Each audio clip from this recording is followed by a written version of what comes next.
What should I know about Veritasium? It was under the blood moon.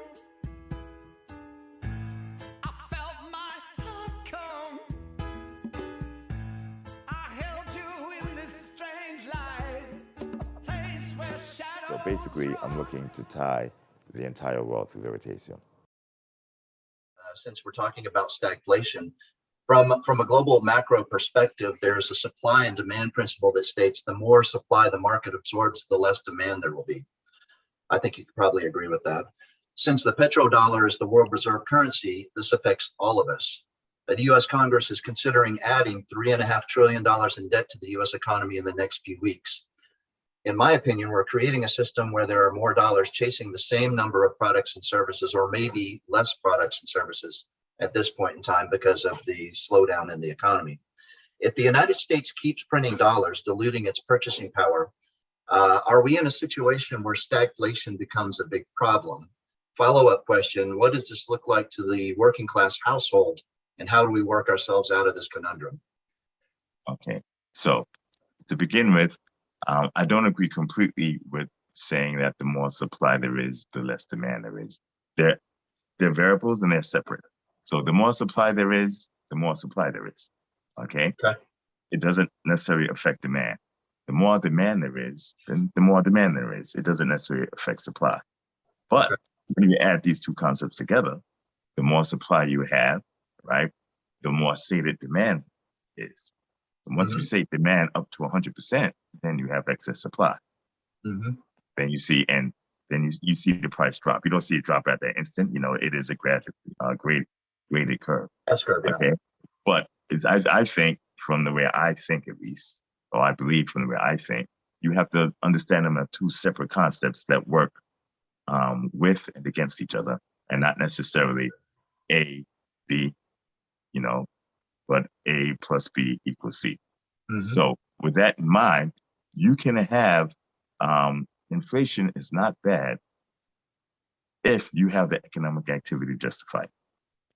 Okay. Right. Or it's not as bad. Okay. Because pricing goes up, because people are making more money. Right. If they're making more money, they're buying more things, and then you put more pressure, more demand, right?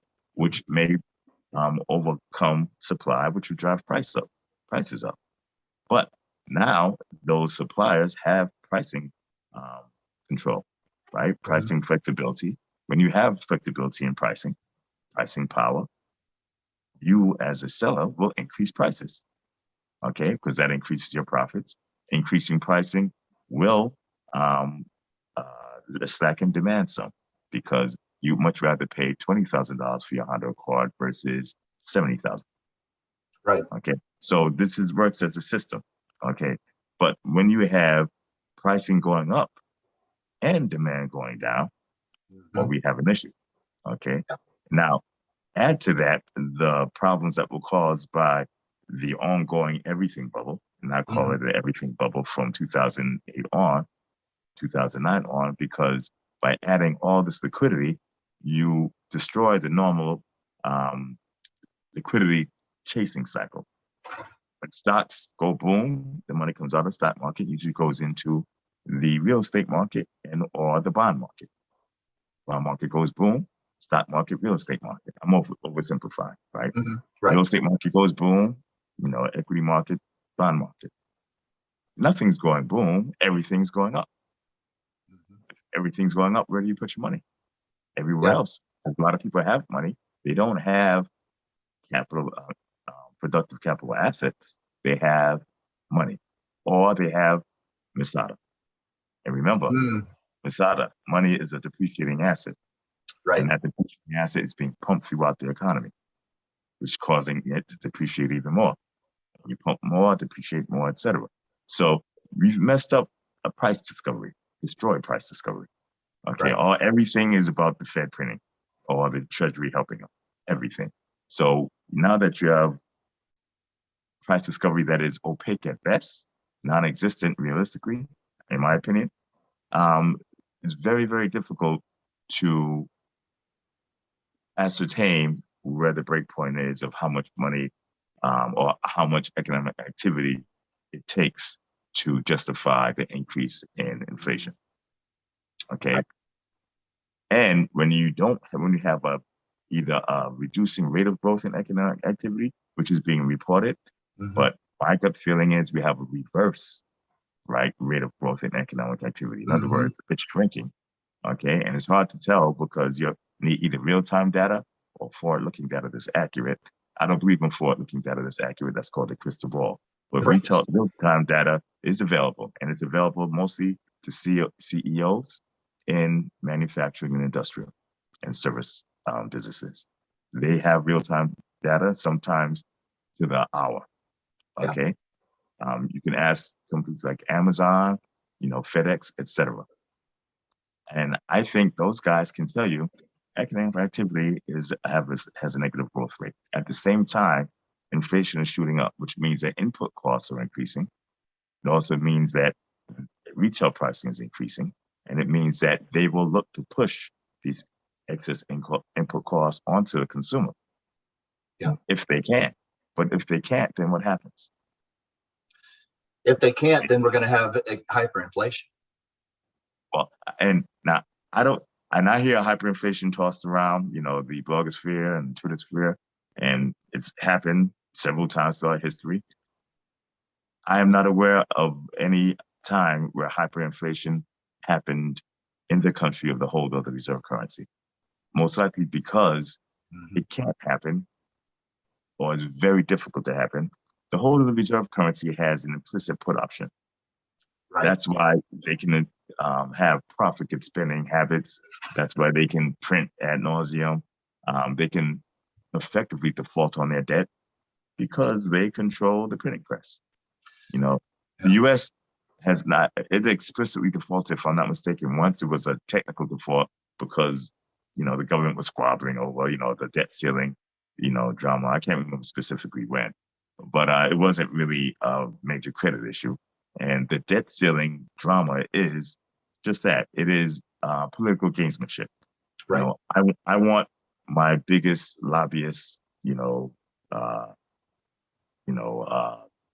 favorite item funded. And if you don't fund that, I'm not going to vote to raise the debt ceiling. And everybody's going to say, oh, the world's falling. The U.S. can afford to pay its debt. Those are politicians squabbling over the aisle. For the moment, I'd say we can afford to pay our debt. And the U.S. can always afford to pay its debt. I'd say it never really explicitly defaulted, maybe once, right? Or technically defaulted. But economically, does the U.S. default on its debt? Regularly. I'll explain it. I lend you $100 million, okay? And there's this joke among certain people with banks is, if you borrow $100,000, right, it's your problem, right? If you borrow $100 billion from the bank, that's the bank's problem.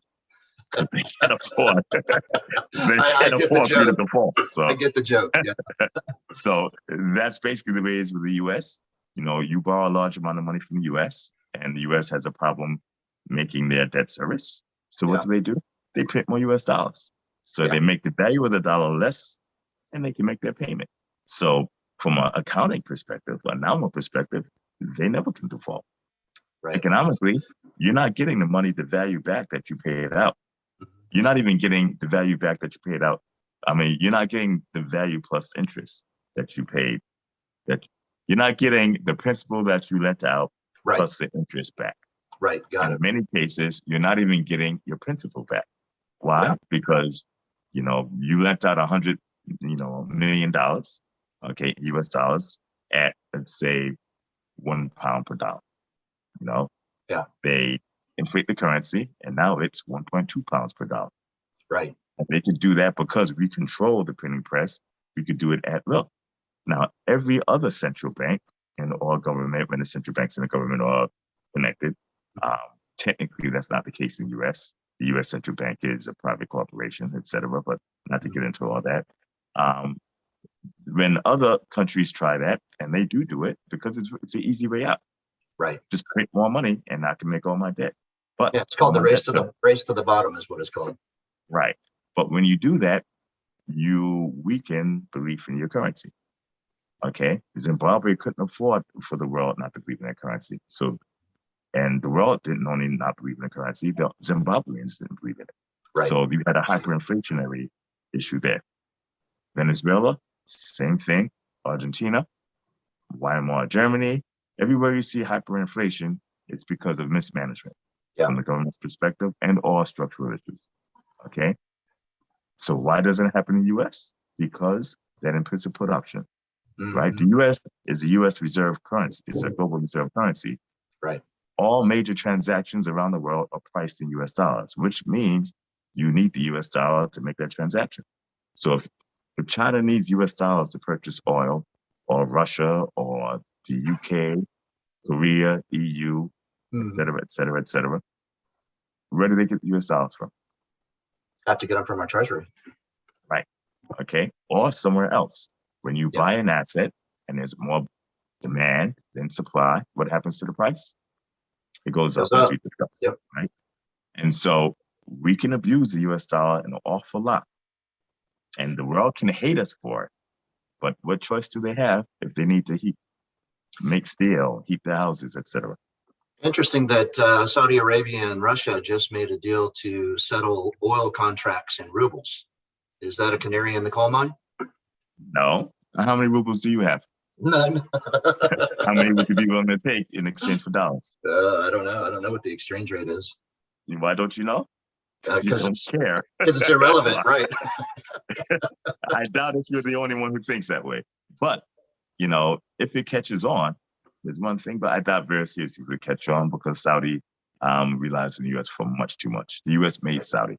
You know, before the invention of the petrodollar, Saudi Arabia was, I don't want to be offensive, but, you know, go look it up.